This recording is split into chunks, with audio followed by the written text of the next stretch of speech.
Hey, what's going on, everybody? A little bit shorter video this week than last week even.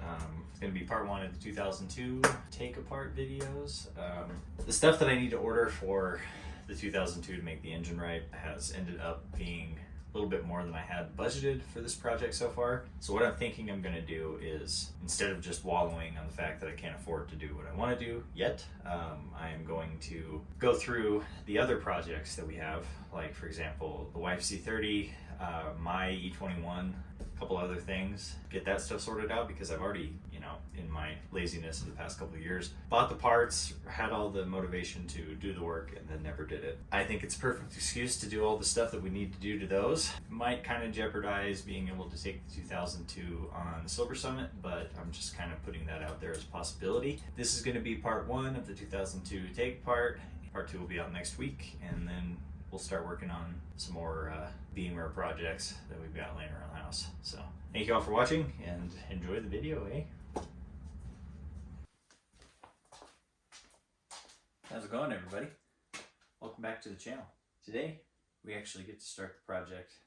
Gotta take this thing apart, take all the aluminum off that we feel comfortable throwing through the vapor blaster. Got a parts box from Harbor Freight so we keep everything organized. Workbench set up.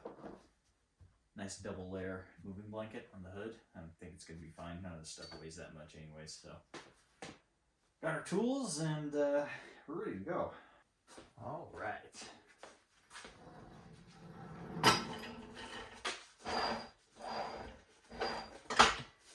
Maximum safe. I don't even know where to start. Take off the intake support nuts and get the top of the intake off, since that looks to be the most accessible for now. It's been a long time since I worked on an M10, so we'll figure it out together. So I've worked on a couple TIIs in my career, but never really done anything like disassemble engine wise. It's mainly just been a car that was swapped and not set up properly and running incredibly rich. Tune it to make it run properly for our altitude, because here in Colorado Springs we're sitting at like 6,000 feet almost, well, maybe a little more. And a lot of these cars that we work on at our shop, especially in the past couple of years, the pandemic and everything, people are buying cars off Bring a Trailer like crazy, and a lot of them are coming from like SoCal or down at sea level, and when they come up here they don't run right, and we got to spend a little bit of time sorting out, especially on auction cars, which is one of my biggest pet peeves about bringing trailer cars, is that they look fantastic, but they don't work. And that's what my whole thing is. I can care less what it looks like. You've seen the rust on this car, but I want it to work immaculately and drive super well.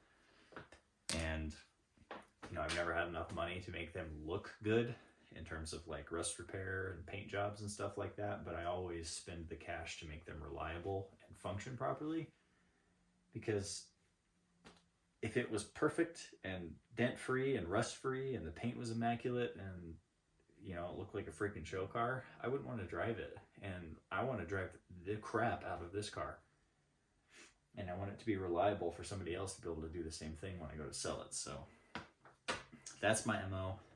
That's what we're doing with this, and I'll shut up and just start working.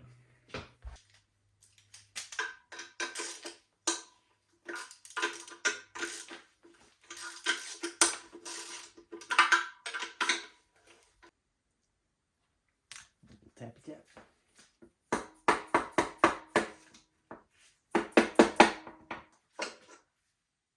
1-257-032.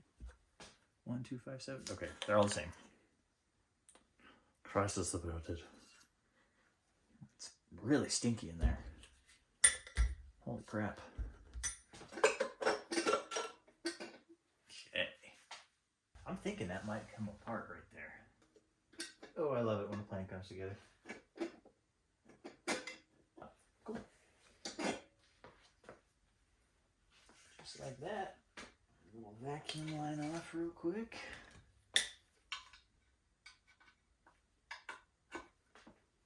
Victory. There. Oh, wrong. Very surprised at how easily all these hoses are coming off, to be quite honest. Of course I say that and then it decides to not be easy anymore.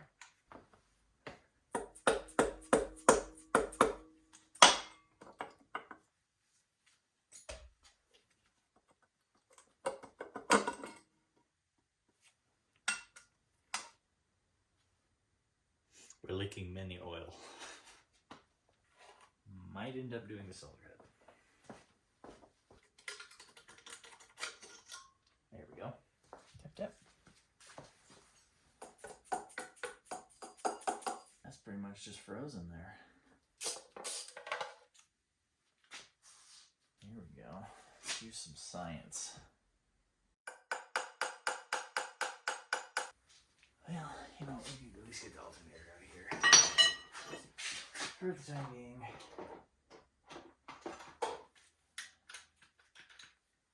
Some sort of progress.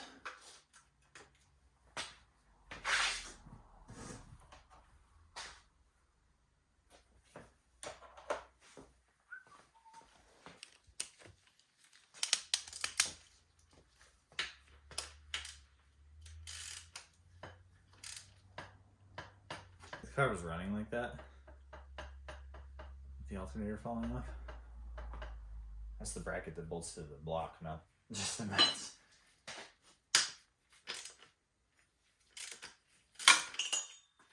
Yeah, I will say, the more I dig, the more happy I am that we're doing this the way that I'm going to do it now. Oh yeah, something tells me that was like that for a long time. So, update, it was definitely running with the alternator like that because the freaking case, the injection pump case where this bolt goes through, is shattered. Frick. So I think next we'll take the rocker cover and the water pump off.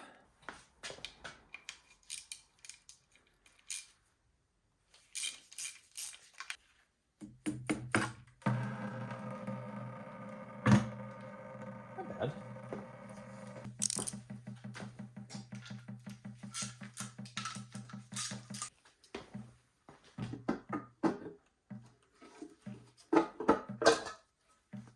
Not too bad. It's going to be a lot prettier when I'm done with it. Take the upper timing cover off. For some reason I can't remember where the timing mark is on the M10.